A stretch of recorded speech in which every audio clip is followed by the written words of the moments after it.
যে শবে বারাত। শবে এই শব্দের অর্থ সব, ফার্সি শব্দ, অর্থ হইল রাত।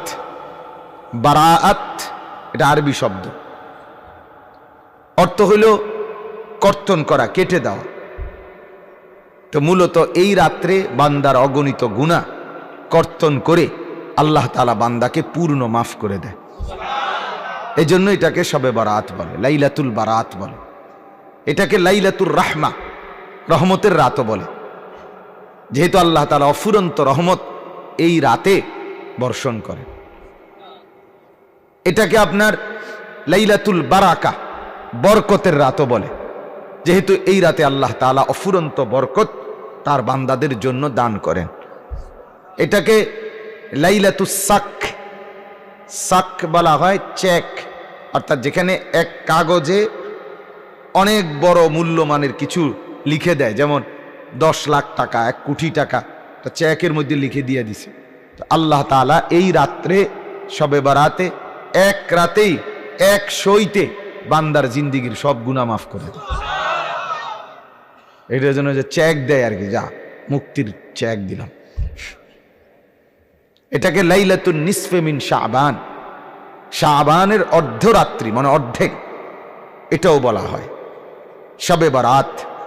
তাইলে আমরা মূল 1 নাম্বার বুঝে নিলাম, শবে বারাত এটা একটা বরকতের রাত, এটা একটা রহমতের রাত, এটা একটা মাগফিরাতের রাত, এটা জাহান্নাম থেকে মুক্তির রাত, এটা আল্লাহ তাআলার সন্তুষ্টি বান্দার প্রতি প্রকাশ করার রাত।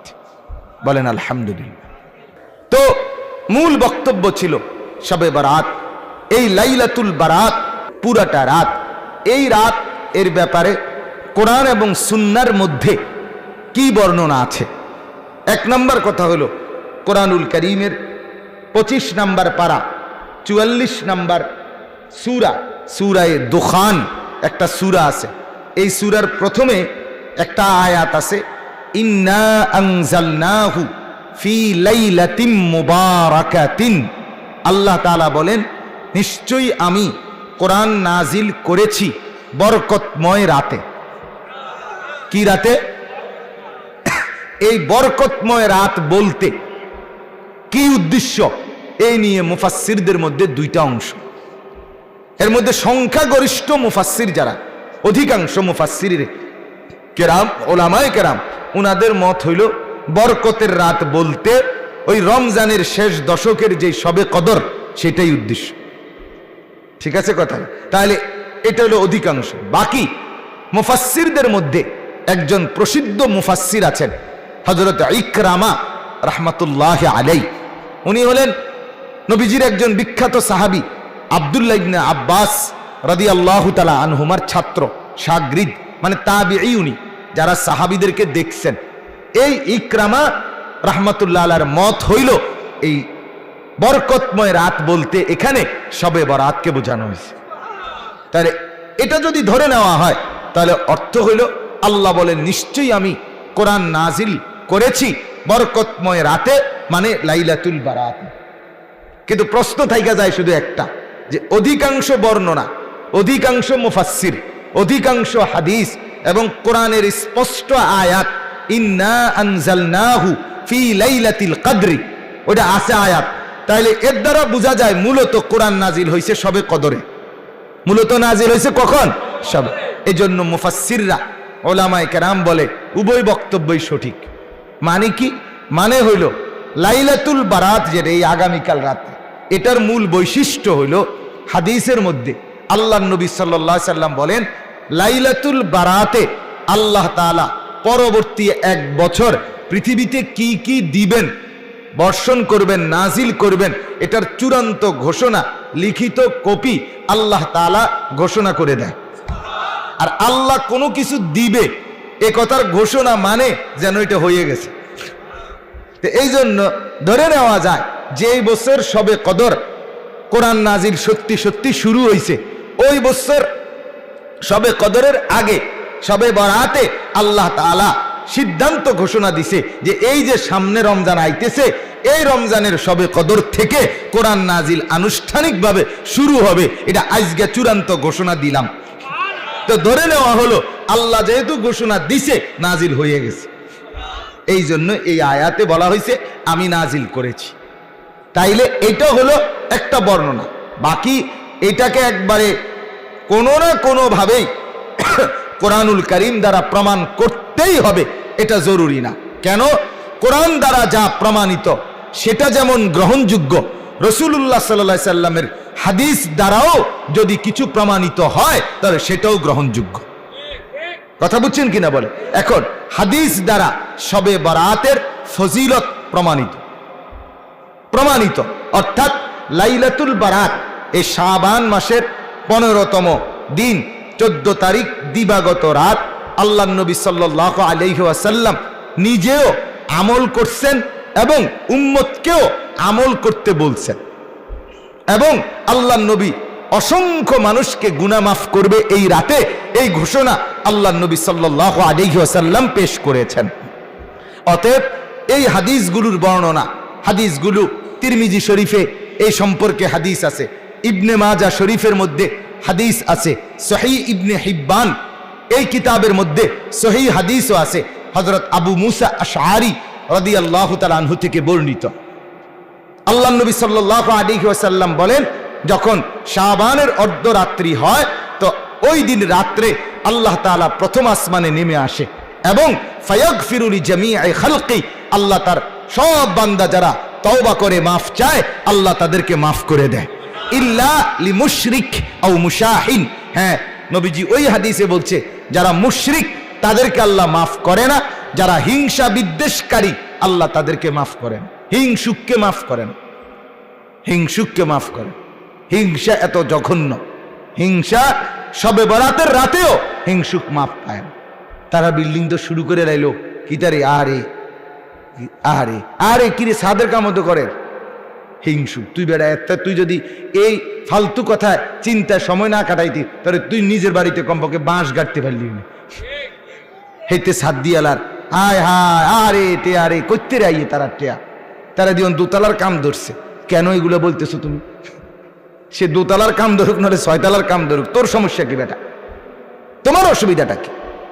তুমি নিজের ফিকির করো। যেন হিংসুক আল্লাহর নবী বলেন শবে বারাত ওই রাতেও সে মাফ পায় না। নাউজুবিল্লাহ, নাউজুবিল্লাহ। আল্লাহ তাআলা আমাদেরকে বুঝার তৌফিক দান করেন। আমার বাপ রাসূলুল্লাহ সাল্লাল্লাহু আলাইহি ওয়াসাল্লাম হযরত আলী থেকে বর্ণিত, নবীজি বলছেন যখন শবে বারাত ওই রাত আসবে তোমরা রাত্রি জেগে কুমু লাইলাহা, রাত্রি জেগে তোমরা বন্দিগি করিও, ওয়াসুমু নাহারাহা, এবং দিনের বেলায় রোজা রাখো। তাহলে এই হিসাবে আমাদের জন্য করণীয় হলো রাত্রি জেগে ইবাদত করা, দিনের বেলা নফল রোজা রাখা। এখন আপনাদের কাছে আমি লম্বা করতে চাচ্ছি না সময় না থাকাতে, মূল একটা কথা বুঝাই, এতটুকু বুঝেন আপনারা। অনুরোধ আমার, একজন হইলে একজনই মাইনেন, সেটা হলো শবে বরাত মূলত নবীজি বলছেন ইবাদতের রাত, গুনাহ মাফের রাত। তোমাদের জন্য রাত্রি জেগে ইবাদত করো, এটা বলছে নবীজি। অতএব শবে বরাত কোনো উৎসব না, শবে বরাত কোনো অনুষ্ঠান না, শবে বরাত খালেস নফল ইবাদতের রাত। আপনি নফল ইবাদত করবেন, অর্থাৎ আপনি জিকির করবেন, আপনি নফল নামাজ পড়বেন, কোরআন তেলাওয়াত করবেন, তওবা করবেন, দোয়া করবেন, কান্নাকাটি করবেন, একাকী গোপনে গিয়ে কবর জিয়ারত করবেন, নিজে সারা রাত যদ্দুর শরীরে কুলায় আপনার নফল নামাজ পড়তে থাকবেন, আল্লাহকে ডাকতে থাকবেন। শুধুই আপনি আর আপনার আল্লাহ, এই দুইজনের মধ্যে সম্পর্ক গড়া, এর নাম হচ্ছে শবে বরাত। কিন্তু দুর্ভাগ্য আর আফসোসের ব্যাপার হলো আমরা সেখান থেকে সরে গিয়ে শবে বরাতকে অনুষ্ঠান বানাই নিয়েছি। শবে বরাত কি এখন অনুষ্ঠান? শবে বরাত হলো উৎসব। শবে বরাত পালন করে কেমনে পালন করে? এশার নামাজের পরে হুজুরে 1.5 থেকে 2 ঘন্টা ওয়াজ করবে, এরপরে লম্বা মুনাজাত দিবে, এরপরে প্রত্যেকের হয় 1 ফোঁটলা জিলাফি অথবা 1 প্যাকেট বিরিয়ানি অথবা 1 শান্তি ওই যে মাটির এগুলা করে খিচুড়ি খাইবে। এই 3 নেয়ামতের যে কোনো একটা নেয়ামত, হয় জিলাফি নয় বিরিয়ানি নয়তো খিচুড়ি, এই 3টি নিয়ামতের যে কোনো একটি নিয়ামত খাবাইয়া এবার কবে শবে বরাত পালন হইছে, এবার গিয়া ঘুম দেন যায় বাইত গিয়ে, এবার বাইত গিয়ে আবার শুয়ে লাইছে, হেবড়ি জি গাইছে করতে আইলে শবে বরাত পালন করে আইছে। শবে বরাত কি করে আসছে? আমরা পালন করে আসছে। তা আপনারা যে হুজুরে 1.5 ঘন্টা লাগাইয়া বুঝাইলো যে এই রাত ইবাদতের রাত, আপনি যে খিচুড়ি খাইয়া শুইয়া লাইলেন, আর এইভাবে আপনারা কয়শো বছর বুঝাইলে এরপর থেকে আপনি ইবাদত শুরু করবেন, সেটা কনসে কথা বুঝেন নাই আমার। এই জন্য আমি আমার মসজিদে বলছি জুম্মার দিন যে আপনারা আমার থেকে এটা বুঝলেন কি না, এটা কোন যে সবে বরাত বুঝছেননি? কহ হুজুর বুঝছি। আমি বলে কি করতে হবে সেটা বুঝছেননি? কহ বুঝছি। আমি তাহলে ঠিক এই কথাটা তো বললাম যে নফল নামাজ পড়বেন, জিকির করবেন, দোয়া করবেন, কান্নাকাটি করবেন, একাকী কেউকে না ডেকে গোপনে কবর জিয়ারত করবেন। তাইলে এই কথাটা আপনি বুঝছেন না? বাংলাইটা কথা বলেন না, বুঝছেন কি না বলেন তো? এইটা আবার প্রত্যেক বছর সবে বরাত যে রাত, সেই রাইতে আপনার 2 ঘন্টা ওয়াজ করে বুঝান লাগবে কেন? কথা বলেন না কেন? প্রত্যেক বছর এভাবে আপনার আবার বলবে আল্লাহ রব্বুল আলামিন বলে লাব্বাইক ইয়া আবদি, বান্দা যতবার আল্লাহকে ডাকে ততবার আল্লাহ বান্দাকে ডাক দেয়। বল বান্দা কি চাই? কিছুক্ষণ পরে আল্লাহ বান্দাকে বলে বান্দা বুঝেছি, কিছু তুই চাইবি না, তুই শুধু আমাকে ডাকতে ডাকতে মজা পাচ্ছ। ঠিক আছে বান্দা, তুই আমাকে ডাকতে থাক, তুই আমার জিকির করতে থাক, আমি মাওলা তোর কি লাগবে আমি দিতে থাকবো। তোর বিবি অসুস্থ আমি জানি, তোর ছেলেটা বিদেশে সমস্যা আমি জানি, তোর বাজারে দোকানে বেচা কিনা কম হয় আমি জানি, তোর একটা ঘর নাই আমি জানি, তোর মনে অশান্তি সেটাও তো আমি জানি, তোর জীবনে বান্দা কোথায় কি আমি আল্লাহ তো সব জানি। তুই আমাকে ডাকতে থাক বান্দা, আমি আল্লাহ তোকে দিতে থাকি। হ্যাঁ, আল্লাহর নবী বলেন মান শাগালাহু যিকরি, হাদিসে কুদসিতে আল্লাহ বলেন আমার যে বান্দা আমি আল্লাহকে ডাকতে ডাকতে আমার কাছে চাইতে আর সময় পায় নাই, আমি আল্লাহ সারা পৃথিবীতে চেয়ে চেয়ে যত বান্দা যা নিয়েছে, আমার বান্দা ডাকছে যে আমাকে, না চাইতেই আমি তার চাইতে বেশি দেব। অতএব আপনারা ডাকবেন আল্লাহকে, বলেন ইনশাআল্লাহ। তাইলে ইবাদত করবেন, ইবাদত আগামীকাল সন্ধ্যা থেকে কি করবেন বলেন না? ইবাদত, ইবাদত। আমি আমার ড্রাইভাররে বলে দিছি আগের থেকে, কালকে সবে বরাত, সে আবশ্যক কোনো ওয়াজ টোয়াজ হবে না, বন্ধ, মাহফিলে যাব না কোথাও। আমি আমার লোক, আমার মালিকের লোক আমার বুঝ আছে, আমার মালিকের সাথে আমার বুঝ। আমি বন্দিগির জন্য রমজান মাস আলহামদুলিল্লাহ, আপনি আমার ড্রাইভারের জিজ্ঞাসা করে দেখেন, অর্থাৎ একটা মাহফিলের দাওয়াত রমজানে নেই নেই না, সব ব্যস্ততা বন্ধ। শুধুই রমজান মানে আমার আল্লাহ আমার যদি হায়াত দেয় তো আমার জিম্মাদারি হলো শুধুই জিকির, শুধুই তেলাওয়াত, শুধুই কান্নাকাটি, শুধুই রোনাজারি, শুধুই কোরআনুল কারীমের তেলাওয়াত, এটাই হবে আমার ডিউটি। কেন? আল্লাহ তাআলা বলে বান্দা 11 মাসে তুমি বন্দিগি করে আগাইতে পারলা না, রমজান মাস একটা মাস দিলাম, গোনা গোনা আইয়ামাম মাদুদাত। মাওলা বলে বান্দা ঘাবড়াইস না, একেবারে গোনা গোনা হিসাব করা, 31 হবে না বান্দা, 30 নাই তো 29, এর বেশি যাইতো না কইলাম। তুই গুণনা রাখিস, একটা একটা দিন গুনবি, 30 কিংবা 29 দিন, 30 দিন মাত্র শুরু করবি ইবাদত।